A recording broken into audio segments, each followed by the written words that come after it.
Ok, les hago el recordatorio, compañeros, que el día de mañana es el examen en el aula, ¿verdad? De forma presencial. Y bueno, ¿qué va a venir? Bueno, básicamente lo que hemos visto en los wikis, los resúmenes que ustedes han hecho. ¿Y qué más? ¿Qué más? Y la parte práctica que hemos hecho también entre los mismos informes, eso viene. Entonces, para que lo tomen en consideración. Generalmente mis exámenes duran aproximadamente media hora. Yo no pretendo que el alumno esté sentado en esa silla más de una hora. O sea, los exámenes míos son cortos, breves, concisos y al grano. Y yo los diseño de esa forma para que el alumno los pueda hacer perfectamente tranquilo, sin presión de nada, en media hora. ¿Ok? Ahora sí les pediré que estén temprano, puntuales a la hora y para salir temprano, ¿verdad? Porque eso nada más, ¿verdad? Y la revisión de este examen yo lo haría se los entregaría el lunes, siempre de forma presencial. O sea, si yo lo hago de otra forma que no sea presencial, o sea, digamos que yo les envío la nota por medio de Zoom o por medio de la plataforma, por medio de WhatsApp, ahí técnicamente les estoy violentando el derecho.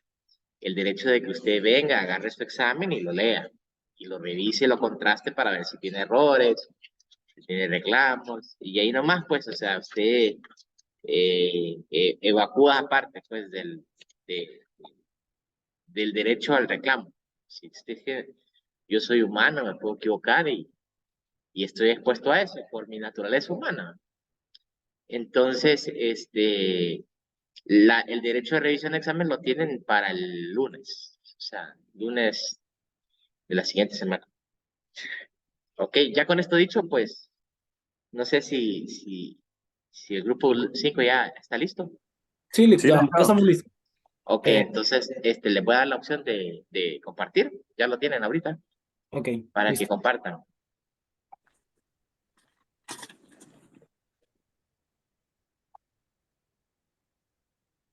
Ok, permítame. ¿Me confirman si pueden ver la pantalla, por favor? Bueno, Sí. Soy una consulta, que quiere decir que yo me una clase. Y digamos que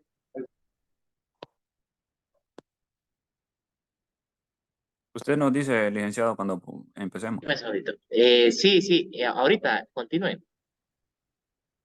Bien, buenas noches, compañeros. Nosotros somos el grupo número 5, ¿verdad? A nosotros nos tocó lo que es la metodología de lo que es el método sintético analítico. Para nosotros poder hablarle acerca de este método, primero vamos a desmembrar este método en dos partes, ¿verdad? Lo que sería el método sintético por separado y el método analítico por separado también. Entonces, para empezar, tenemos el método sintético, ¿verdad? Es un proceso analítico de razonamiento que busca reconstruir un suceso de forma resumida, valiéndose de los elementos más importantes que tuvieron lugar durante dicho suceso. Bueno, este método proviene del griego síntesis, que significa reunión, ¿verdad? Donde se reúnen cada una de aquellas partes. Implica la síntesis una unión de elementos para formar un todo. Este consiste en unir elementos, ¿verdad? De un fenómeno con el fin de reencontrar la individualidad de la cosa observada. Eh, Compañeros, de acuerdo con algunos estudiosos de la materia, ¿verdad? Se trata de un procedimiento racional que apunta a reconstruir un evento de manera resumida. En palabras más sencillas, compañeros, consiste en resumir un fenómeno o cosa que ya conocemos, o sea, es resumir de muchas partes a uno solo, ¿verdad? Y sacar la esencia. Como ejemplo de lo que es el método sintético, podemos decir, vaya, en la medicina, Cuando nos recibe el doctor, nos realiza una serie de preguntas sobre los síntomas que tenemos, ¿verdad? ¿Qué es lo que sentimos? Y por medio de ese conocimiento que él tiene, puede llegar a diagnosticar la enfermedad. O sea, solo preguntándonos qué parte nos duele, él nos puede diagnosticar la enfermedad de un solo, resumiendo lo que le sucede al paciente. Esto vendría siendo lo que es el ejemplo de un método sintético. Pasando al método analítico, ¿verdad? Después tenemos el método analítico, que es contrario a lo que es el método sintético, ya que este es un procedimiento que descompone un todo, o sea, algo que está sólido, descompone un todo en sus elementos básicos y para estudiarlos a cada uno por separado, y por lo tanto va de lo general a lo específico. Un ejemplo es analizar un celular, ¿verdad? Los diferentes componentes que tiene, como lo es el chip, la pantalla, la batería, la carcasa, analizando cada una de estas partes por separado. Entonces, este podría ser un ejemplo del método analítico. Pasando ya a lo que es el método de la unión, ¿verdad? Que nosotros venimos estudiando, el método analítico sintético, ¿verdad? Consiste en la utilización de los dos métodos anteriores, como les estaba mencionando anteriormente, ¿verdad? Relacionando en una investigación, ¿verdad? Donde los dos interactúan para dar una investigación completa, ¿verdad? Tanto el método analítico como el método sintético. Volviendo al ejemplo del celular, miramos que en el método analítico estudiamos cada parte, y ahorita relacionándolo con el sintético es cuando ya lo vemos todo junto, un conjunto que ya todo reunido tiene otra función, como por decirlo así, hacer llamadas, mandar mensajes, tomar fotos, entre muchas otras opciones.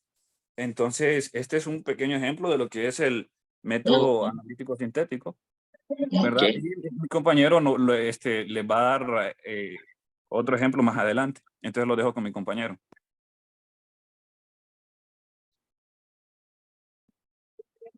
Solo abonando un poquito al ejemplo que acabas de mencionar, Juan.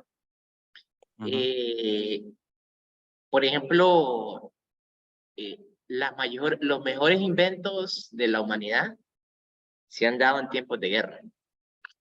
Entonces, por ejemplo, digamos que eh, cómo se diseñó la bomba atómica, por poner un ejemplo. La bomba atómica fue diseñada por científicos estadounidenses. Este año yo tengo entendido que se va a estrenar la película Oppenheimer, que relata la vida del científico que diseñó la bomba atómica. Pero ¿saben cuál fue Oppenheimer después de que diseñó la bomba atómica y vio el desastre que causó esto en Japón? Y él mismo se dijo el destructor de mundos. Bueno, he creado un arma letal y que destruye sociedades y ciudades completas en un instante. Y entonces él tuvo una reunión con el presidente de aquel entonces de Estados Unidos, Eisenhower. Y luego, no, perdón, con Truman. Con Truman fue. Y Truman fue el que lanzó la bomba atómica. Entonces, cuando él tuvo esa reunión, él dijo, mi mayor temor es que esta arma se replique. Dicho y hecho, el arma se replicó. Al poco tiempo ya veíamos a países como Rusia que lo tenían, después Francia, después España, después Alemania, la misma Alemania de la cual no querían que tuvieran acceso a las bombas, tiene acceso a las bombas. Israel, Corea. Pero ¿por qué creen que se da todo eso? Aplican el método que menciona el compañero. Analizan, ven, estudian, ven los comentarios, de repente hacen entrevistas así a secreto.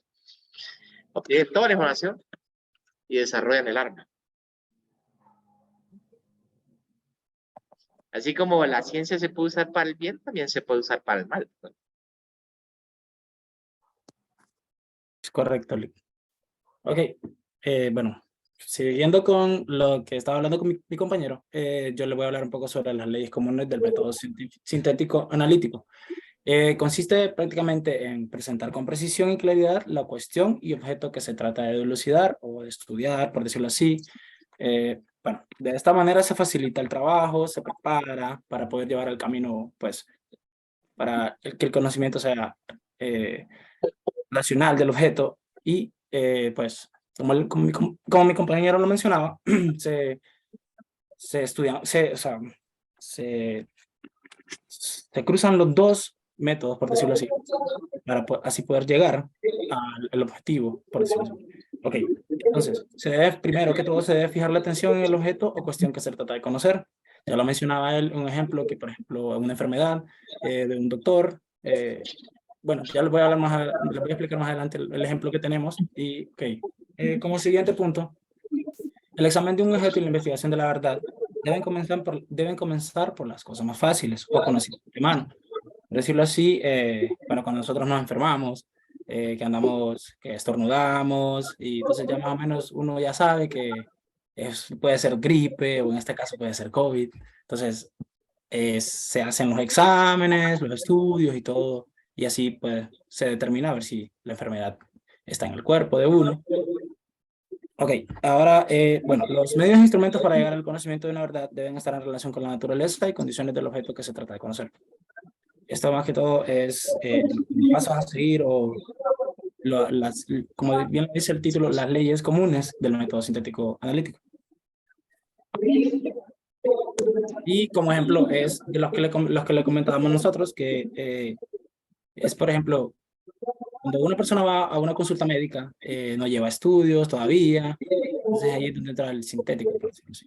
Luego, en este caso, el doctor le pregunta cuáles son los síntomas y ahí a partir de los síntomas empieza a unir todas las partes, todo, o sea, empieza a hacer todo el conjunto de todos los padecimientos que tiene y todo. Y ahí es donde se llega a descubrir la enfermedad de la que se trata o la que tiene el paciente, en este caso. Ok, esto más que todo era nuestra presentación y les agradezco por la atención. Como es algo corto, ustedes saben, y pues hasta aquí nuestro aporte. Espero que les haya servido y cualquier consulta, pues ahora es el momento. Ok, está bien. ¿Consultas, compañeros y compañeras? ¿No?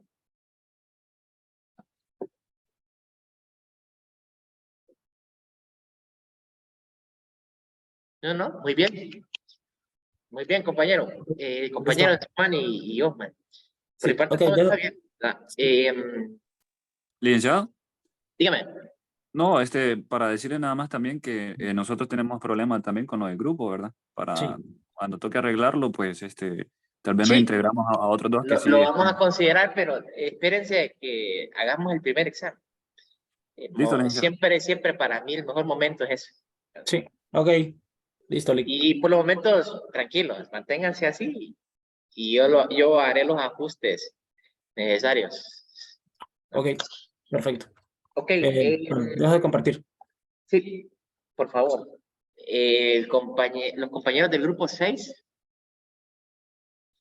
tengo a Ivonne, Nelgi, Aroni y Cristian.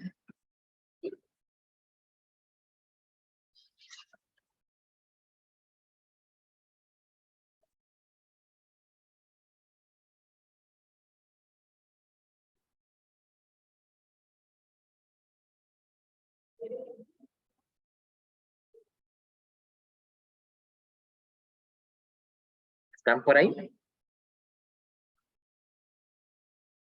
Ivonne, Nelgi, Aroni y Cristian, ¿no? ¿Están? Bueno, sigamos entonces con el 7. Tenemos a María, Gladys, Ana, Pedro y José Darío.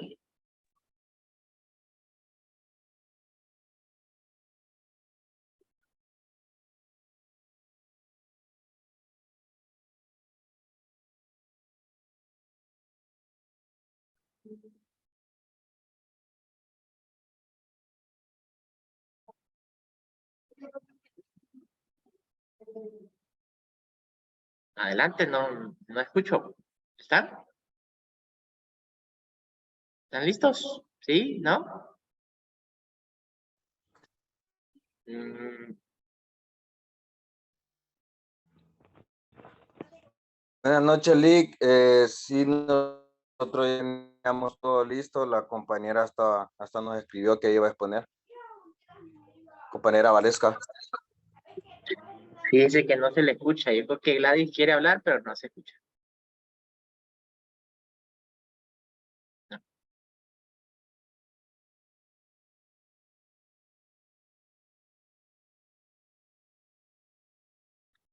Si gustan, pues seguimos con otro grupo. El 8, ¿está listo? Tenemos a Nadia, Karen, Natalie, Jenny y Ashley.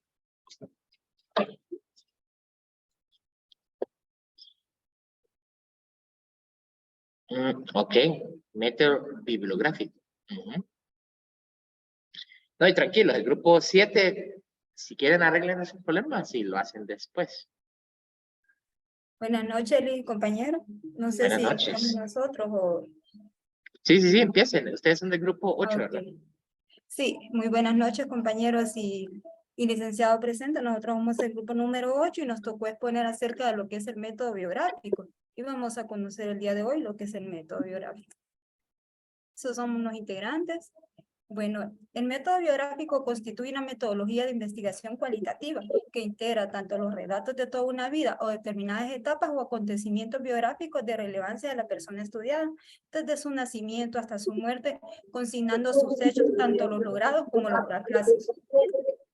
Como lo expresa el autor Renan, este método puede aglutinar la estrategia metodológica de la conversación, la narración, la revisión documental de autobiografías, biografías, narraciones personales como ser cartas, diarios, fotos, etc. Conjuga de este modo fuentes tanto orales como documentales, ¿verdad?, de las personas, con el propósito doble de captar los mecanismos que subyacen a los procesos que utilizan los individuos para dar sentido y significación a sus propias vidas y mostrar un análisis descriptivo, interpretativo, necesariamente sistemático y crítico de documentos de la vida personal. Podemos decir que la investigación biográfica se basa en diversas fuentes de datos narrativos. Esta es mi presentación. Esta es mi parte y creo que sí, mi compañera Montserrat. Buenas noches, yo les voy a exponer sobre las características del método biográfico. Las primeras características dice que se centra en la vida de los individuos, tiene un carácter más personal que otros tipos de investigación cualitativa, tiene una orientación práctica y de cambio, coloca el acento en la subjetividad, puede aplicarse a gran diversidad de temas. La investigación se establece entre el investigador y el investigado. El informe documento es fácil de comprensión. El objetivo de todo esto es conocer la realidad de otra persona a través de sus propias palabras, centrándonos en un aspecto concreto de la vida de esa persona. Vamos a intentar comprender esa visión personal. Se trata de aprender sobre lo que es importante en la mente del informante, su significado, sus perspectivas, sus definiciones, el modo en que él o ella se ve, se califica y se experimenta el mundo. Ese es el objetivo del método biográfico. Los dejo con mi siguiente compañera. Buenas noches, mi compañero. Bueno, yo le voy a hablar sobre los materiales más comunes utilizados en el método biográfico. Tenemos dos, que son documentos personales y registros biográficos. Vamos a hablar sobre los documentos personales. Bueno, se trata de cualquier tipo de registro no motivado o registro por el investigador durante el desarrollo de su trabajo. Se puede destacar lo siguiente. Tenemos los autografías, diarios personales, correspondencia, fotografía, películas, videos y también tenemos los objetos personales. Ahora vamos a hablar sobre los biográficos. Se trata de aquellos registros obtenidos por el investigador a través de la encuesta. Tenemos, por ejemplo, la historia de la vida y relato de la vida. Ahora vamos a hablar sobre las conclusiones que hemos tenido. que son, permítame,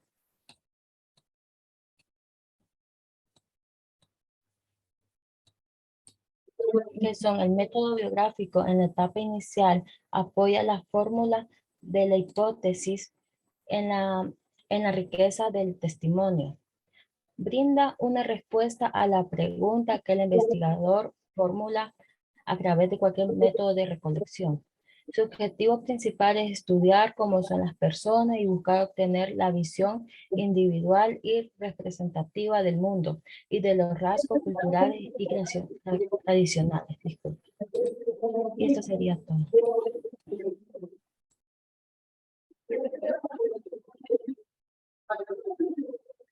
¿Sí? No, muy bien, muy bien. Eso es básicamente. Lo siento, Lick. No sé si alguien más tiene algún aporte o alguna pregunta. Solo disculparme, Lick, que se me traba un poquito la compu a la hora de compartir, lo siento. No, no se preocupe. No se preocupe. ¿Alguien tiene alguna pregunta? ¿No?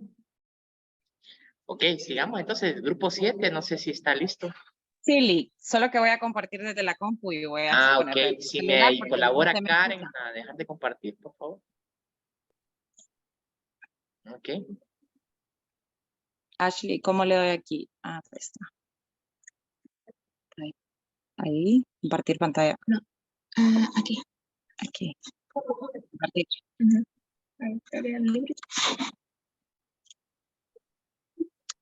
Buenas noches, Lick. Buenas noches, compañeros. Nosotros somos el grupo 7. Nuestro método es el método hermenéutico, perdón. El objetivo de esta presentación es dar a conocer un poco sobre el método hermenéutico, su concepto, la historia y cómo lo utilizamos en cosas mínimas y cotidianas de la vida. Según nos indica Daniel Rivero, dice que la hermenéutica proviene del verbo hermeneuei, no sé cómo mencionarlo, por eso sí, que quiere decir interpretar. El mismo se utiliza para expresar, transmitir y exteriorizar lo que pensamos a los demás. O sea, ponerle lenguaje o sentido a lo que pensamos, ya sea en otros idiomas o culturas. También para poder comprender e interpretar libros, revistas, manuscritos, textos antiguos e investigaciones, entre otras.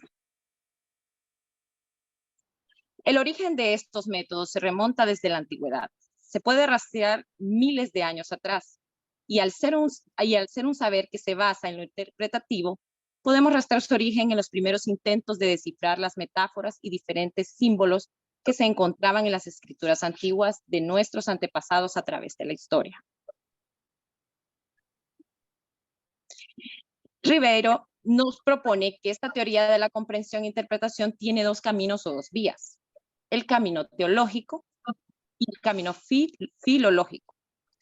La teología, dice, utiliza la hermenéutica para darle sentido a las Sagradas Escrituras, manuscritos y textos de la Biblia, distinguiéndola de la exégesis, que solo era interpretar, pero la hermenéutica conecta el mensaje de ese texto o escritura a la realidad de la persona, que en realidad es el protagonista al mismo tiempo de la interpretación. La hermenéutica filológica apareció como instrumento o herramienta para que la humanidad pueda tener otra opinión diferente u otro sentido del significado de la literatura clásica. Ambos caminos se desarrollan a partir de una necesidad humana de analizar e interpretar textos antiguos, o sea, algo ya existente o conocido, cuyo sentido es extraño o difícil de comprender, para darle un significado más fácil de digerir para el lector. Algo que quiero destacar que menciona Daniel Rivero, que dice: hoy la hermenéutica ha tomado un significado más amplio. Es la ciencia o el arte de comprender un documento, un gesto, acontecimiento, captando todos sus sentidos, incluso aquellos que no adquirió su autor o su autor. Quiere decir que la hermenéutica es el arte de darle significado a algo, entender, captar y hacer comprensible hasta las emociones e impulsos que no se pueden percibir literalmente. Rivero también menciona que en las últimas décadas han conocido un giro hacia lo que se ha llamado la nueva hermenéutica, que quiere decir que el lector expresa lo que quiere entender desde su punto de vista e independiente, a veces hasta opuesto del sentir del autor. Esto provocó gran preocupación en el enfoque, más que todo en el enfoque teológico, ya que dice que se interpretan dichas escrituras bíblicas del modo incorrecto o con otros fines, siendo la hermenéutica la metodología que se encarga de la interpretación y el ser humano se rige por un mundo simbólico. Entonces es el resultado del simbolismo en sí. El método hermenéutico se produce en todo que implica comprender y es fundamental e insuprimible en todo lo que significa el proceder de la humanidad y su desarrollo. Esto es todo lo que tengo que aportarle. Está bien, Gladys. Solo abonando un poquito más a lo que está diciendo. Es que veo que el enfoque es bíblico, pero cuando yo reviso otros textos, aparte del de Daniel, veo que también el enfoque va un poquito más allá vamos a decirlo, el sentido de la religión. O sea, cuando habla, yo veo otros textos, o sea, eso es lo bonito cuando uno mira varios libros. Por ejemplo, hay teorías que son clásicas. Por ejemplo, la teoría de la relatividad general. Esa es una teoría casi clásica de Albert Einstein. La teoría de juegos es otra teoría, por ejemplo, de John Nash. No sé si vieron la película Una mente brillante. John Nash fue un premio Nobel de Economía de 1994. Y así han habido un montón de nominados al premio Nobel. Que por sus descubrimientos en el campo de diferentes ciencias,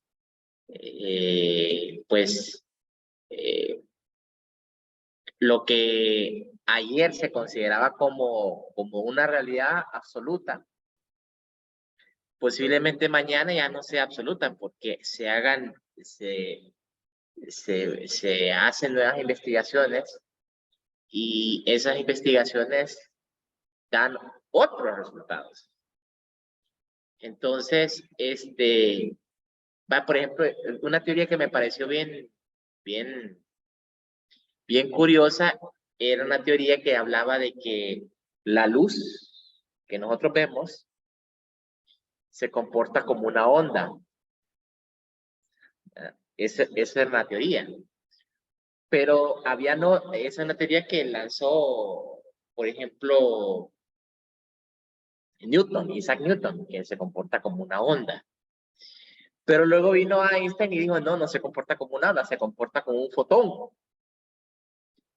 Entonces, hubieron varias pruebas y al final, ¿qué concluyeron? Que la luz, o sea, que ambos estaban en lo cierto, pero ambos también estaban equivocados, porque la luz tiene esos dos comportamientos. Entonces, lo que mucha gente en un tiempo consideró como una realidad absoluta, o sea, a Newton lo consideraron como un dios, por así decirlo. Y decían que lo que él decía era cierto. Pero vino otro grande y dijo, no, eso no es tan así. Esto lo puedo demostrar, que él está en lo correcto, pero hay otra forma también en cómo se comporta la luz. Y Dios mío, eso destrona o sea, amplía más el campo del saber. Entonces, hacia eso va la hermenéutica. La hermenéutica, uno analiza lo que dicen los teóricos clásicos sobre un determinado tema y no está de más, hasta cierto punto, discrepar, pero siempre con fundamento de por qué usted cree que esa teoría no aplica. a pesar de que sea un clásico. Entonces, mundialmente aceptado. Por ejemplo, aquí en Honduras nosotros aplicamos muchas teorías económicas, aunque ustedes no lo crean. Por ejemplo, ahorita estaba leyendo a Michael Porter. Michael Porter es un profesor de Harvard que diseñó, para que ustedes tengan una idea, la cadena de valor público. Ese señor está vivo todavía. Ahorita estaba en una conferencia. Y saben que esa teoría de valor público la usan todas las instituciones del gobierno de Honduras para hacer sus planes estratégicos. Y, o sea, la usan todas las instituciones que usan la metodología de gestión por resultados. Esa teoría la inventó alguien. Hay otro teórico que, por ejemplo, se llama Mark Moore, que él innovó en el tema del valor público. Y fíjense que ese valor público se usa en la Biblia de muchas instituciones públicas. Entonces, hay mucha gente que innova a pesar de que hayan teorías clásicas sobre cómo manejar. No quiere decir que eso sea una verdad absoluta y que siempre va a ser así. Recuerden que el mundo es bien cambiante, bastante cambiante, demasiado cambiante. O sea, yo me acuerdo que un profesor no sé si conocieron ustedes a James Nealon. Ese James Nealon fue un embajador que estuvo aquí en Honduras, de Estados Unidos. Y James Nealon dijo algo en una graduación del Zamorano que totalmente cierto. Él dijo que nosotros como estudiantes, y yo me incluyo, ¿verdad? Porque uno no deja de estudiar, siempre está estudiando. Estamos probablemente estudiando para trabajos que no existen. No sé si me entienden esa analogía. Estamos estudiando para trabajos que todavía no existen. Entonces yo quedo pensando, este señor tiene toda la razón.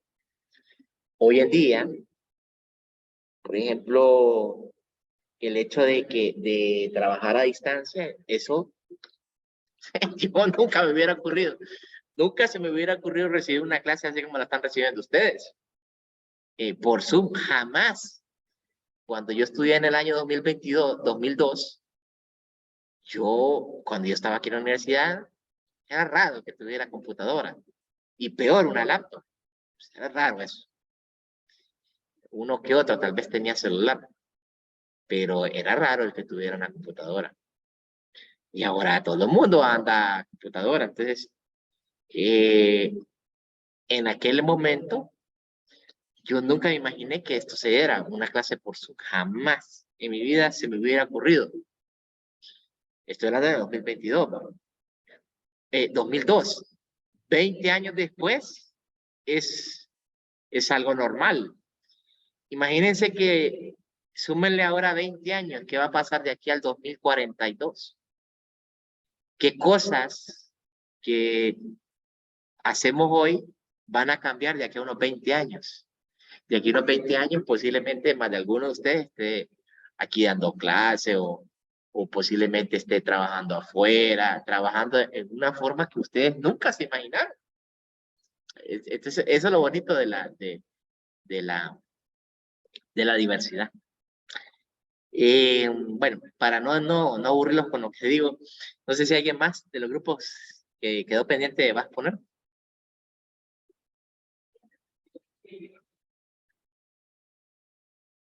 No. Licenciado, solo como un tipo de resumen, ¿qué me podría decir que es la hermenéutica? El método hermenéutico. Hermenéutico, fíjate que es como analizar lo que dice la compañera es cierto, la Biblia y todo eso es cierto. Pero más que todo es como analizar la teoría, o sea, los teóricos, irme a los clásicos. Por ejemplo, si usted analiza un tema de economía, Un clásico de economía, ¿cuál sería? Nosotros somos administradores. Un clásico de nuestra carrera, ¿cuál sería? Henry Fayol. Ese es un clásico, estudiar a ese varón, que es el padre de la administración. Otro clásico de la teoría económica, ¿cuántos han llevado teoría económica? No sé si ya cambió la clase. ¿Cuántos la han llevado? ¿Teoría económica? ¿No? No, Lick. No, Nadie. principios de economía. Está en el plan de estudios. Principios de economía. No, no es esa. Tiene que ser algo como económico. Teorías o algo así. No sé si está en el plan de estudios. Déjenme ver. Pero ya le digo, vamos a ver. Y yo tengo el plan de estudios aquí. Así está, aquí está. ¿eh? Miren para que vean que sí lo tengo. El plan de estudios actual, ¿verdad? A ver, el plan de estudios de ustedes, déjenme ver. Esa clase que digo yo se llama Principios de Economía. No, no es esa. O puede ser esa. Déjenme ver. Análisis cuantitativo, macroeconomía. No, yo creo que es esa que me está diciendo la compañera. Tiene toda la razón, yo estoy equivocado. Es esa, esta clase. Sí, es que la estoy llevando ahorita. Sí, es esta clase la que estoy diciendo. Entonces, en esta clase, principios de economía, ustedes ven los clásicos. ¿Cuáles son los clásicos? Adam Smith. Adam Smith es el hombre de la mano invisible, el hombre que inventó la mano invisible del mercado. O sea, en otras palabras, que el mercado, o sea, la riqueza que hay en la sociedad, o sea, que hay en un mercado, se distribuye por medio de una mano mágica que lo llamó él en su libro. Esa mano mágica es la mano del mercado. O sea, en otras palabras, él está a favor de la empresa privada. ¿Por qué? Porque esa es la teoría en la cual se fundamenta Adam Smith. Hay otros teóricos, por ejemplo, Milton Friedman. Milton Friedman es otro clásico capitalista, que este señor está a favor de que el gobierno, por ejemplo, cuando ustedes analizan un gobierno, ustedes tienen que pensar así, de esta forma. Y literal, así lo determinan muchas sociedades. Por ejemplo, ¿este gobierno es de izquierda o es de derecha? Entonces, cuando les hablan de izquierda o es de derecha, ¿a qué se le viene a la mente? ¿Qué es eso? Derecha que están con Estados Unidos. ¿Cómo? Derecha que están con el norte. No tiene nada que ver con que esté a favor de Estados Unidos. ¿Izquierda será socialista?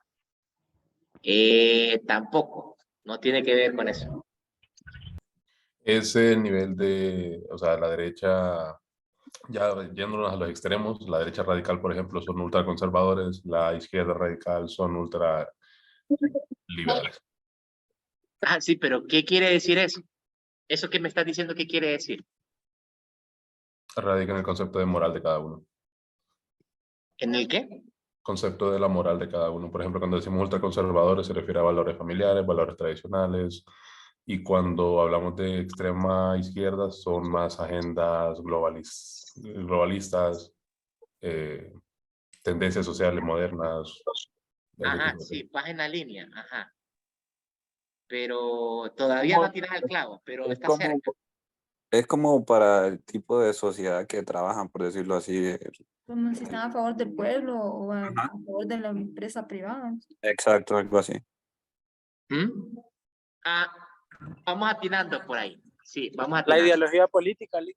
O sea, un gobierno, miren, aquí lo voy a poner, y grábense esto porque esto ustedes lo ven mucho en los medios. Existe un gobierno de izquierda, ¿ok? Y a veces uno peca por ignorancia porque no entiende los términos. ¿No? Y existe un gobierno de derecha. ¿Ok? nosotros hicimos una transición. ¿Ok? Ahorita, ustedes lo vivieron. Pasamos del gobierno del Partido Nacional con un caballero que ahora está en Estados Unidos a un gobierno con otra mentalidad. Voy a poner un caso, ejemplo. La ENE. Con la misma empresa. La ideología del gobierno de derecha es que esta es la empresa estatal, ¿cierto? ¿Correcto o estoy equivocado? Esta es la empresa nacional de energía eléctrica. ¿Cuál es la ideología de un gobierno de derecha? Bueno, la ideología de un gobierno de derecha es apoyar lo privado. Apoyar un sistema privado y la no intervención del Estado. ¿Ok? Esa es, creo que la base fundamental de un gobierno de derecha. Ahora, ¿cuál es la mentalidad de un gobierno de izquierda? No. El sistema privado no funciona. Fomenta la pobreza. Entonces, hay que apoyar al Estado. Entonces, apoya el Estado. El Estado apoya las instituciones públicas.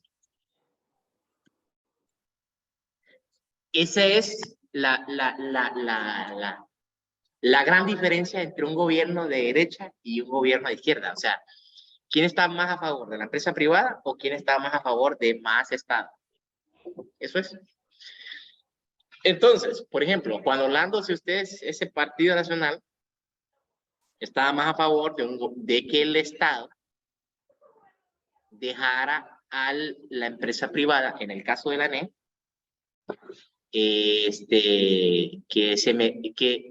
o sea, que la empresa privada apoyara más en temas de energía eléctrica. Esa es la mentalidad de un gobierno de derecha. Ahora, con este nuevo gobierno de Xiomara Castro, el enfoque cambió totalmente. Es un gobierno de izquierda.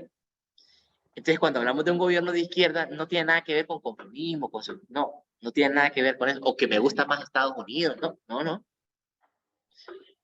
O sea, el enfoque es que el Estado apoya las instituciones públicas. O sea, no tienen una mentalidad de que las empresas privadas realmente ayudan a generar riqueza. O sea, es que siempre hay una discusión teórica entre ¿qué es mejor? ¿Más Estado o más empresa privada? Y yo no digo que uno sea mejor que otro.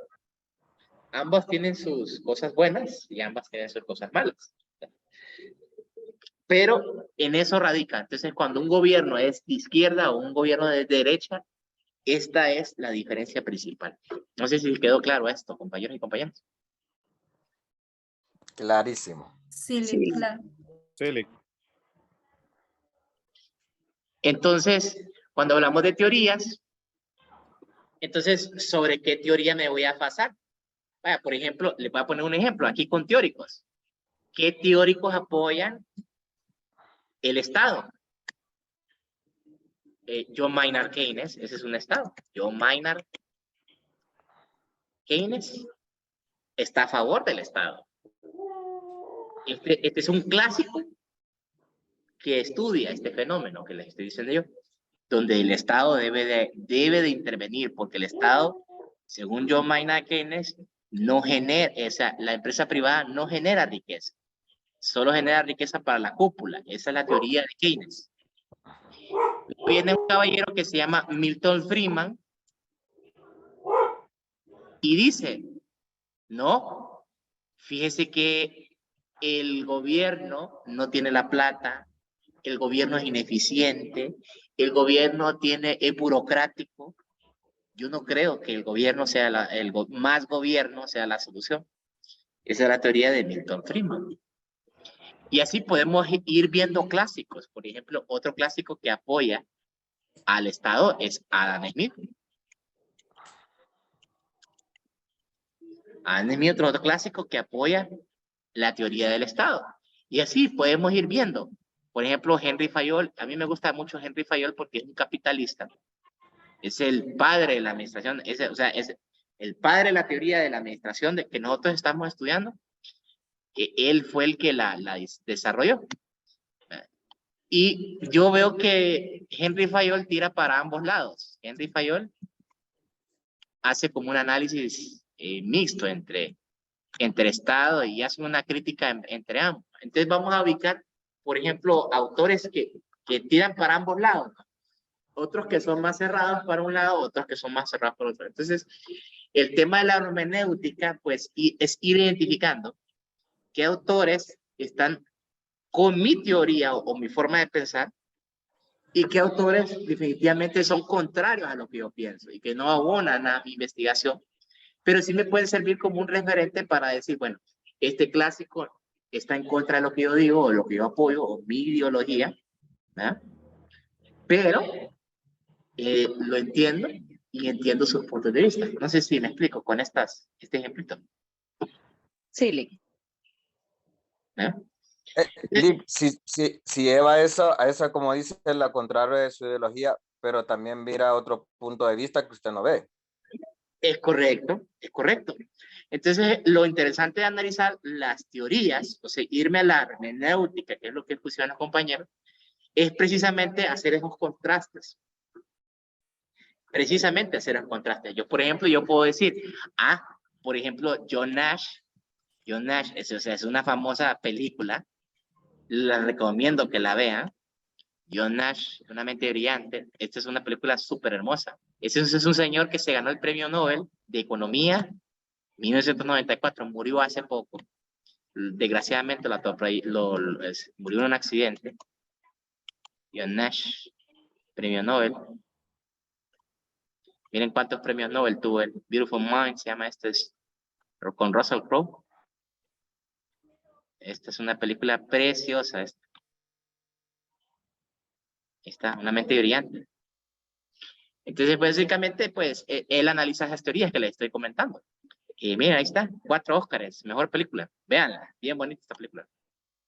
Entonces, eso es lo interesante de esto, como les comentaba, ver y contrastar esas teorías. Aquí está el verdadero John Nash, un accidente de carro, tristemente. Matemático bien pesado. Bueno, entonces, ¿sobre qué está John Nash? ¿Sobre el Estado o sobre la empresa privada? Es bien interesante, él tira para ambos. Entonces, hace eso. Creo que hay algo sería todo por hoy, interesante. compañeros y compañeras. Nos miramos entonces mañana a la hora de clase, aquí dentro de la UNAM, ¿ok? Saludos y pasen buenas noches. Buenas noches. Buenas noches. Lick, en el aula que aparece una forma, ¿verdad? Es correcto, así es. Ahora de clase es a las 8, ¿verdad, Lick? Sí, es correcto, así es. Listo. Feliz noche, Bye. gracias. Bye, bye, listo.